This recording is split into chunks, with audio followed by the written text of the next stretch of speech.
We've got a huge series between the Heat and the Bucks coming up, and to preview the games, we have Ti Windisch to talk about where both teams stand halfway through the season and what we're eager to see in these next couple of games. One thing we know for sure, these games are going to be physical. They could get a little ugly. We'll definitely have stuff to talk about after. All of that coming up next on Locked On Heat. You are Locked On Heat, your daily Miami Heat podcast. Part of the Locked On Podcast Network, your team every day.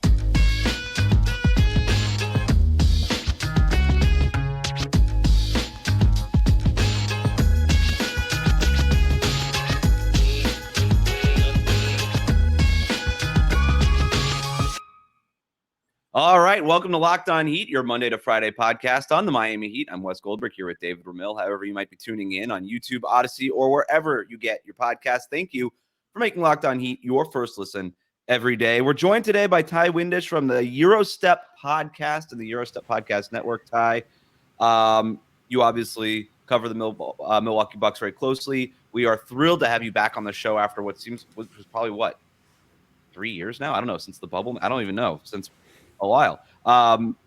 Let's talk about the Milwaukee Bucks. 9-0 to start the season, 17-14 since, dealing with some injuries, but still right there at the top of the Eastern Conference. So I'm going to ask you this, Ti. What's up with the Milwaukee Bucks? Hey, so happy to be here. I didn't get to say it earlier. I didn't mean to imply that I'm not happy to be here. And happier to be on this podcast than I've been to watch a fair number of Bucks games this season. I think really, you know, as Heat fans can probably relate, a decent amount of injuries that have made life difficult for the Bucks this year. The chief one to Chris Middleton, which I'm sure we'll dive into specifically here as well. But miss Drew for a handful of games here and there, and Drew's a player, Drew Holiday, who can tend to need a game or two sometimes when he comes back to really hit his stride again. And then Joe Ingles missed the first part of the season. They've worked him in since. He's had a couple of really nice games, and George Hill has missed time.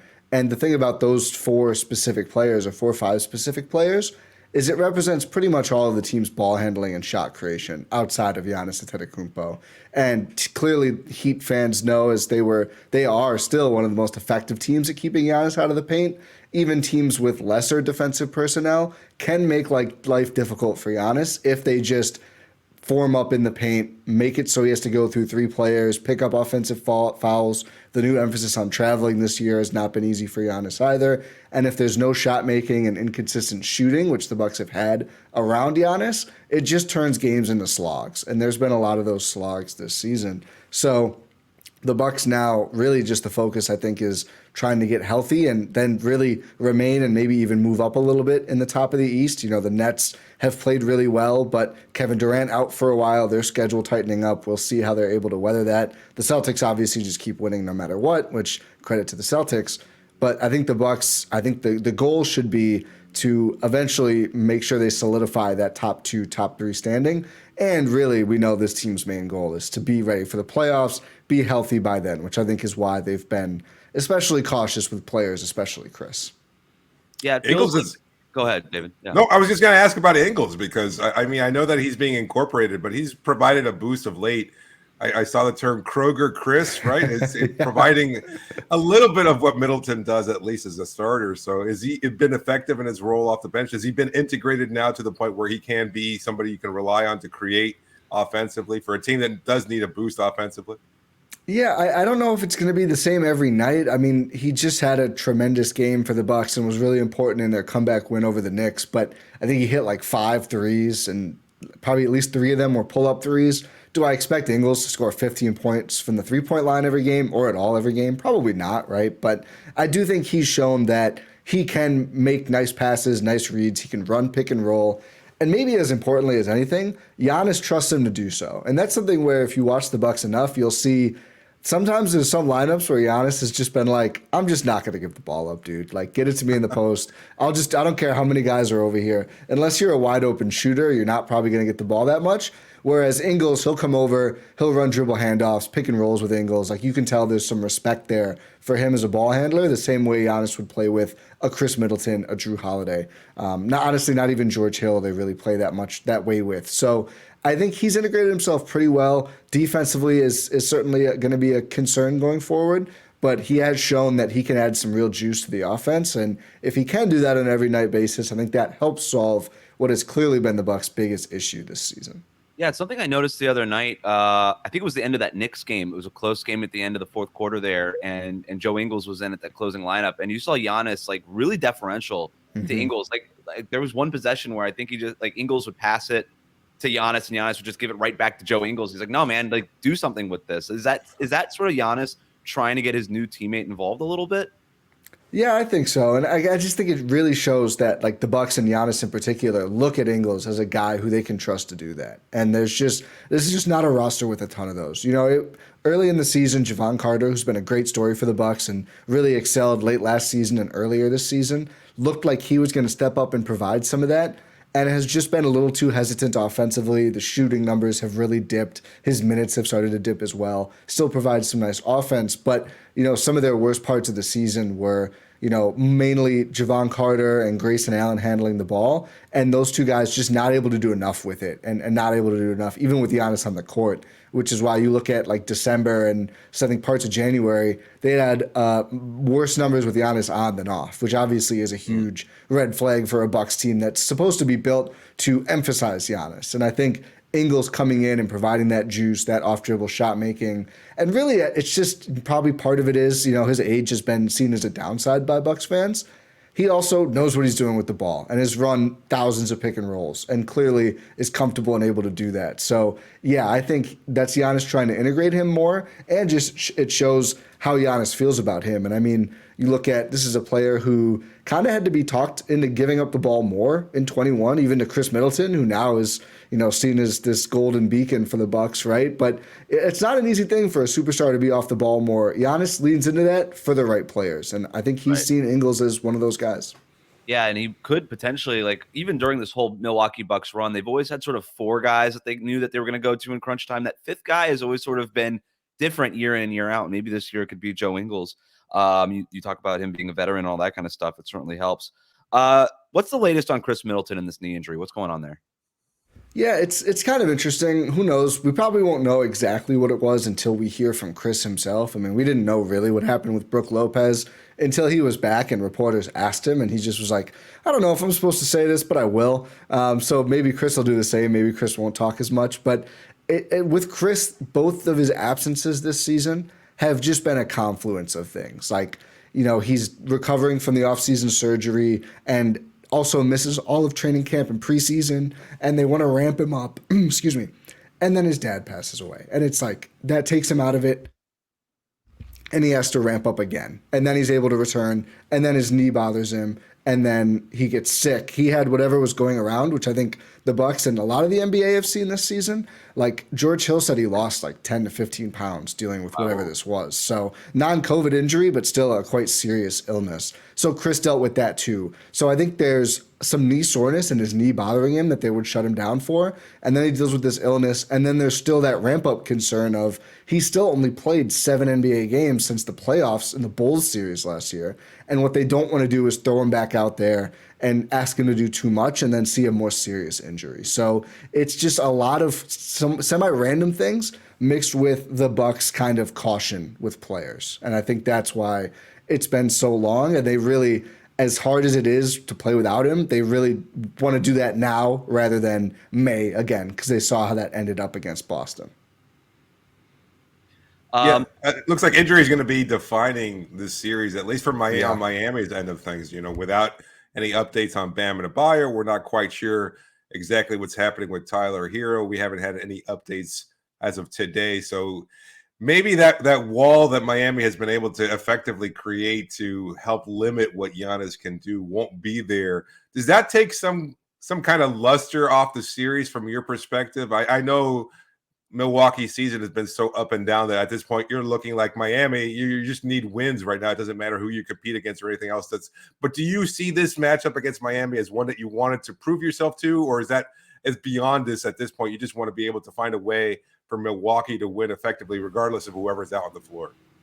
I mean, I think Miami still, even with the disappointing start from what you'd expect, and I think I just took their over before the season. We did the whole NBA just because they figure stuff out. There's going to be some random player, and it looks like it may be Orlando Robinson this year, who just comes out of nowhere and can play. Yeah.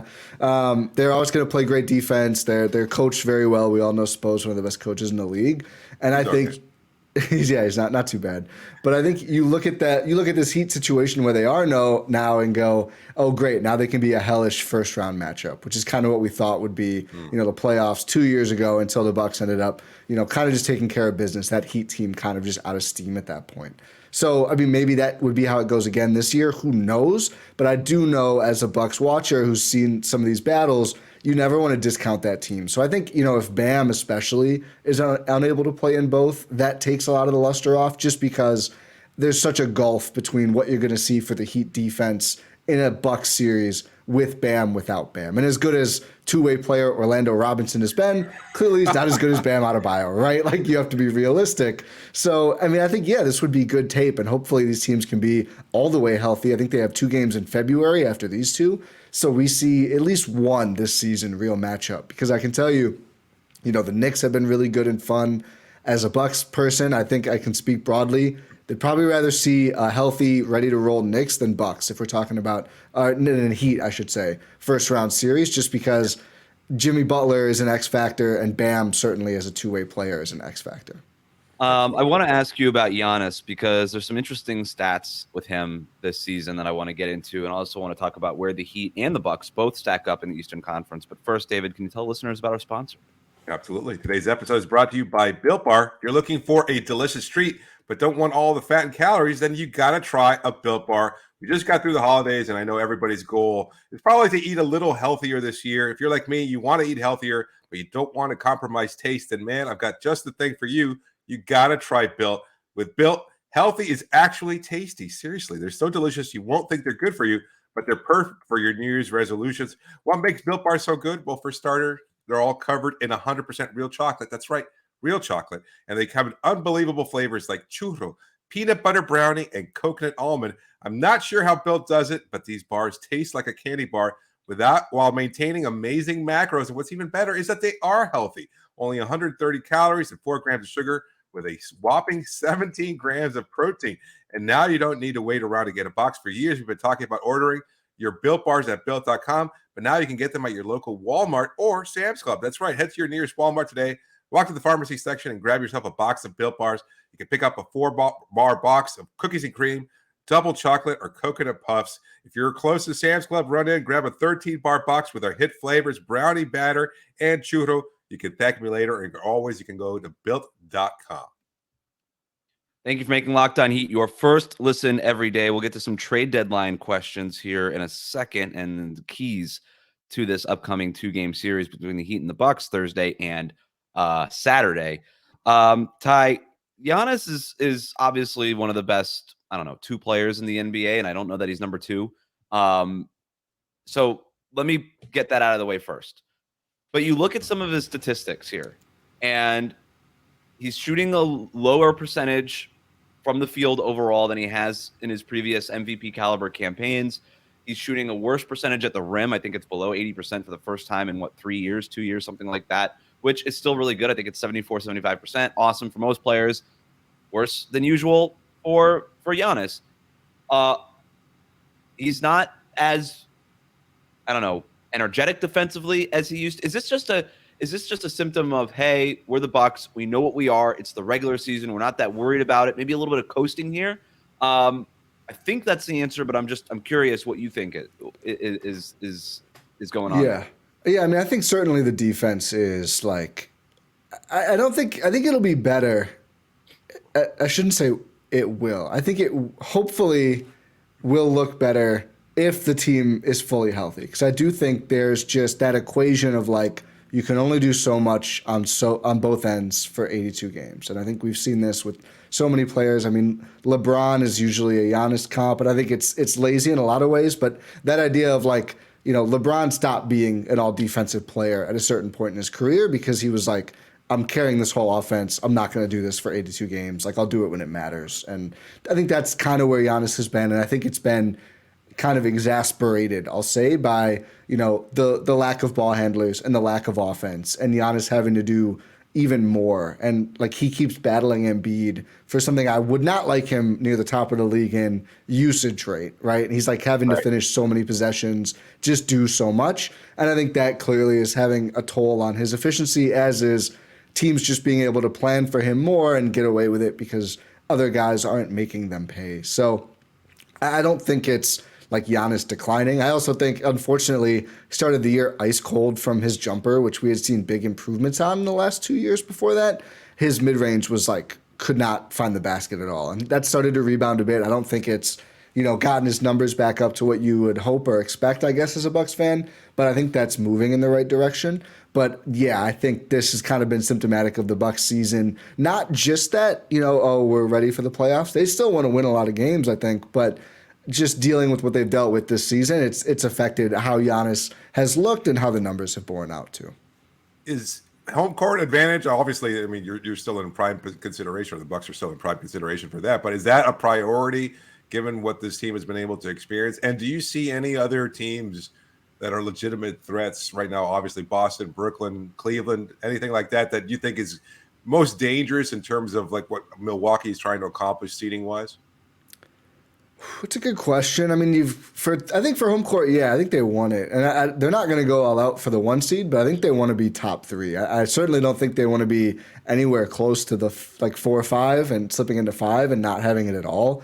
And obviously, if you're in that range, you're never that far from the play-in, and nobody wants to dip down to the play-in. So that sounds like a dig at Miami a little bit there. No, I mean, I think if you ask Miami, the lines a little bit, yeah. I think if you asked Spo, they would say, yeah, we'd much rather be 4 than where we are now. It's not where anyone wants to be. Not saying teams deserve to be there or not, or how the standings look right now, but yeah, I don't think 1 is a priority, but I think they like to be top 3. I feel like that's kind of their benchmark, is we'll be one of the best 3.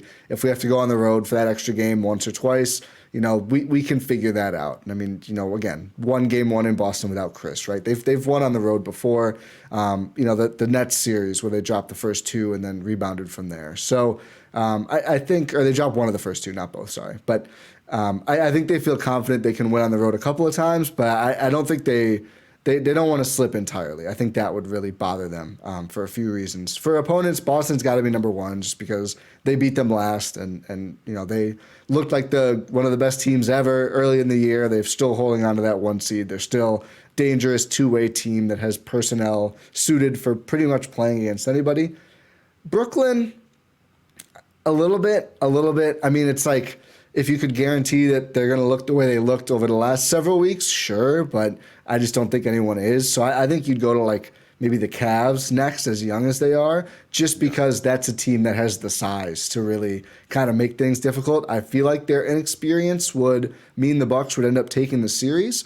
But, I mean, Donovan Mitchell is an excellent playoff player. They have great guards. They have great paint presence. Like, I think it would be more difficult than some other series, even if the teams are more poised in general, just because of that paint personnel. We remember in the bubble, the Heat winning that series against the Milwaukee Bucks. And then, of course, the year after that, the Bucks getting their revenge, beating the Heat in the first round of the playoffs. Then they didn't meet in the playoffs last year. And it feels like a little bit, at least from a league-wide perspective, that the Bucks have more of a rivalry now with the Boston Celtics, or even the Kevin Durant version of the Brooklyn Nets at this point. I'm curious, from a Milwaukee perspective, do these games matter the way that I think Heat fans care about these games against the Milwaukee Bucks as sort of a measuring stick of where it is that they stand? I feel like the issue is just the regular season for the Bucks there's been so few games. And I think that's, the Heat games I think will always matter a little bit. They've been pretty weird the last couple of years, if I remember right. I remember distinctly one of the ones last season, the Bucks had two-way players starting. Like I think both, as Bucks especially, have just had so many games that are weird or. And no Brook Lopez for the first couple last season. Yeah, like it's just been tough for, I guess, rivalries in general. I mean, like ring night against the Nets was supposed to be great, the beginning of last season, and they just trounced the Nets. And then this year, they get absolutely trounced by the Nets in their last game, and they're just not competitive games. So some of that is just the Bucks not playing well enough or not having guys available. But I think it depends on availability. Like, I think if Bam and some guys are not able to go, then Chris isn't able to go, then I think it's just another slog of a game, considering the way these two teams have relied on defense and maybe not scoring the ball as much. But I think if these two teams are pretty healthy, then I think you would see that come out a little bit. And there's some more importance put on, okay, this Heat team, we know where they are in the standings, but we also know any team with Jimmy Butler, Bam, Tyler Herro, the way he's playing on offense, like, it's a difficult team. Like, it's a real team, and we know they know what to do as a team to slow down and attack the Bucks. So I don't know if it's a measuring stick, like, specifically, but I do think it's a matchup that fans are invested in and they want to see the Bucks play well, because you're going to have to beat teams who can defend like Miami to win 4 series, whether it's actually the Heat or not. The trade deadline is coming up, and both the Bucks and the Heat have been mentioned as possible suitors for one specific player who knows the Bucks Heat series well. We'll tell you who that is and which team has the better chance to get him next. But first, David, tell listeners about our next sponsor. Today's episode is brought to you by LinkedIn. As a small business owner or hiring manager, you know that success in 2023 all depends on the team members you surround yourself with. That's why you have to check out LinkedIn Jobs. With LinkedIn Jobs, you can hire a qualified candidate more efficiently by matching open roles with people who have the skills, values, and experiences to help you achieve your goals. LinkedIn Jobs helps you quickly attract qualified candidates to your other open jobs with targeting tools that go beyond resume data by using insights from your job post company and their 875 million member profiles to put your post in front of the most qualified candidates. Identify the most qualified candidates on LinkedIn Jobs and connect with them fast and for free. LinkedIn Jobs makes it easy to screen and rate applicants based on your job qualifications, all on one platform. It's why small businesses rate LinkedIn Jobs #1 in delivering quality hires versus leading competitors. LinkedIn Jobs helps you find a qualified candidates you want to talk to faster. Post your job for free at linkedin.com/LockedOnNBA. That's linkedin.com/LockedOnNBA to post your job for free. Terms and conditions do apply. You can reach Locked On Heat on Twitter, Instagram. You can email us lockedonheat@gmail.com. Use the hashtag AskLOHeat on Twitter to send in questions for our post-game shows, especially after these Heat Bucks series games that are coming up in this series. Trade deadline's coming up February 9th. The Milwaukee Bucks have been rumored to be interested in Jay Crowder. There was that report that they were trying to involve the Houston Rockets and the Phoenix Suns in sort of a 3-way deal that would have landed him Jay Crowder. They would have gotten rid of Grayson Allen in that deal. Is that something that is sort of still on the table? Is Jay Crowder still of interest to the Milwaukee Bucks? What are they kind of looking for between now and February 9th?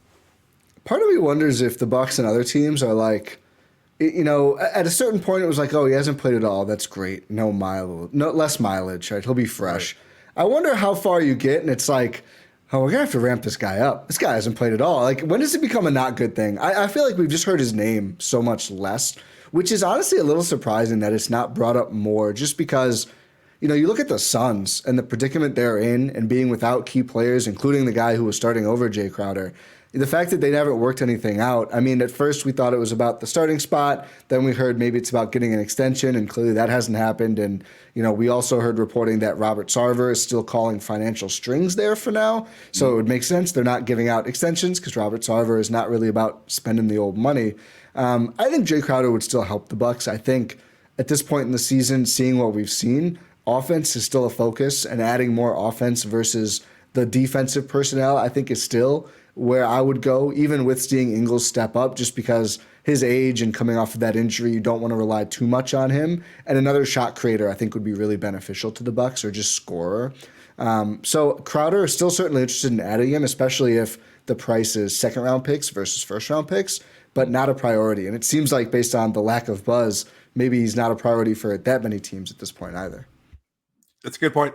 Miami has some experience in acquiring a player who sat out the first half of the season when they picked up Andre Iguodala that year, the bubble year. But then again, everybody was kind of taking that long hiatus. They were slow to ramp him up and incorporate him. And of course, this is Iguodala, who's a little older than Crowder is at this point, has a little bit more experience, and reportedly was working out on his own while he was still with the Memphis Grizzlies at that point. But I'm curious to see in what kind of shape Crowder comes in now. But there are other names too. I wonder if there's a little bit of also F this guy kind of thing going on in the league. Because Andre Iguodala was at least decorated, had won finals and stuff like that. Jay Crowder sort of carries himself like he's done stuff in the NBA.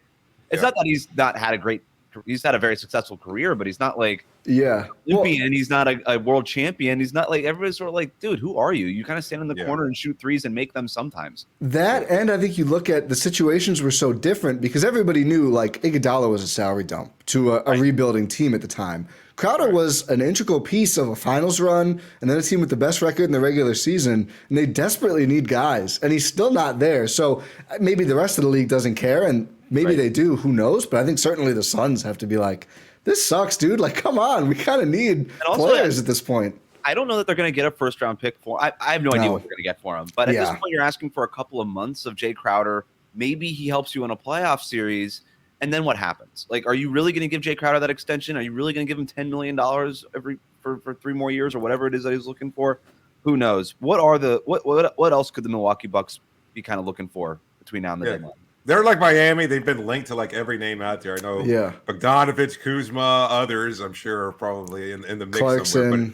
they've poked around. Right. Well, allegedly, but the Jazz, I commend the Jazz for working this angle still that they're not going to trade anyone. I think they're going to trade almost everyone in the next 13 months, but they keep saying they won't to make sure they get top dollar. I see what you're doing, Danny Ainge. Clarkson would be great. I mean, is it a contract year thing, and do you hate kind of buying high on that? Yes, but also, I mean, he's playing really well right now, and you'll take a guy who's hitting his stride. And I just think he solves a lot of questions about, like, okay, what do you do when Giannis isn't out there? Or when, Giannis is out there, you just need a little more juice off the ball. The shooting isn't ideal, but just he's a proven scorer. Bogdanovich, on the other hand, is not as good of a passer, but I think in lineups with the other top Bucks guys, makes just so much sense as he can be on ball, off ball, he can shoot. He's big, and the Bucks like being big, and I think if your starters / closers are like Drew Holiday, Chris Middleton, Bojan Bogdanovic, Giannis Brook, I think the Bucks would like leading into just being huge and physical and bullying other teams and not giving small guards anywhere to hide at all. So, those guys would be really exciting. But part of me wonders, do the Bucks want to hold that first? Because you get through another season after this one if you can get and stay healthy. Then you could trade 3 firsts, including a guy you pick at 2024 draft night, and then maybe make a bigger move to kind of get another star-ish player to pair with Giannis, who's more on his timeline.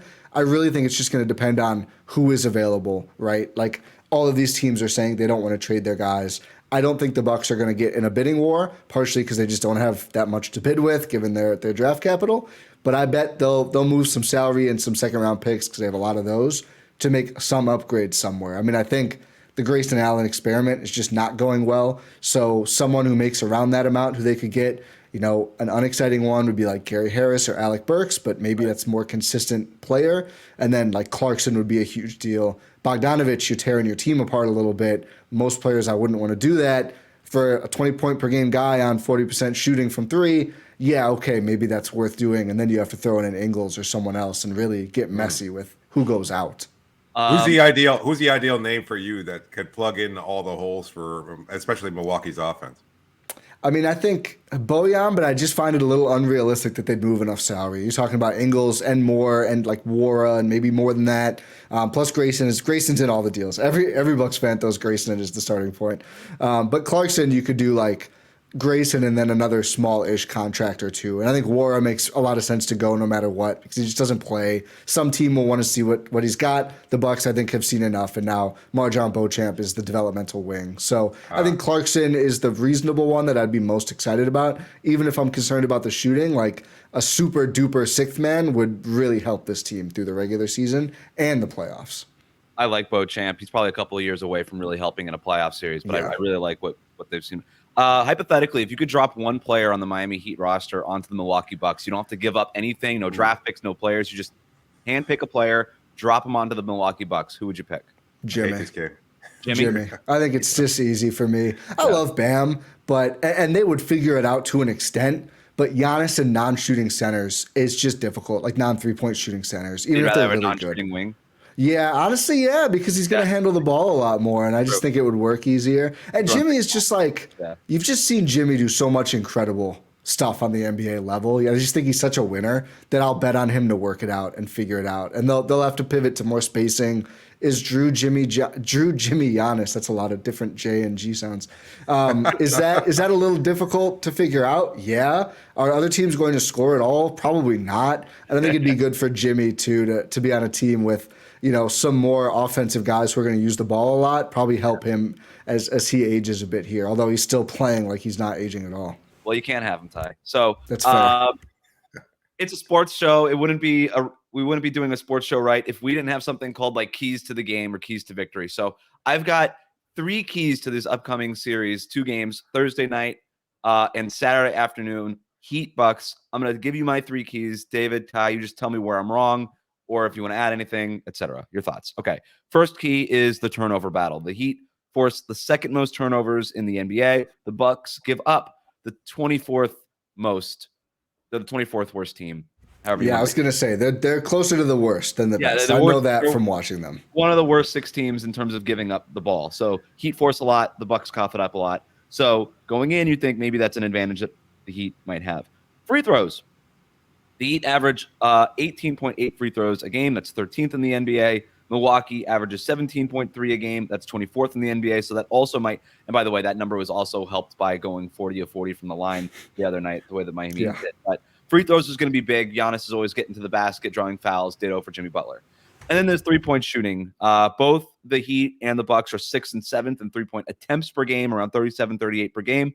Both are also bottom 10 in 3-point percentage. They take a lot. They don't make a whole bunch of them. Kind of feels like also, you could say this almost about any NBA game at this point, but whichever team makes more threes is going to have a better chance to win this game. Hopefully that helps out the Miami Heat, considering that they're their home team. Teams typically shoot better on the at home than they do on the road. But any adjustments, any disagreements, any thoughts on my 3 keys to the series? I think the Bucks limiting turnovers is always a big deal for them. I mean, they've coughed it up at a really ridiculous rate lately. I think some of that, too, again, is just relying on less proven ball handlers or, needing to use guys more than they really probably should per game and handling the ball and making passes and everything. So I think turnovers is a great one to highlight. I agree on shooting. One of the ones that I thought of was just, are the guys like Grayson Allen, Pat Connaughton, Javon Carter, based on how much he plays, are they going to hit their semi-open threes? Because they're going to be there. The way teams have to defend Giannis, if they knock them down, it just makes it so much easier for Milwaukee. My other key to the game is like the Bucks win the Thursday game, one where they just get into Miami like late that night, early that morning. Versus, I mean, this is, if they win on Saturday, I'll be just stunned, honestly. Like, you get into Miami for a game on Thursday. You're in Miami Thursday night. You're in Miami all day Friday and Friday night.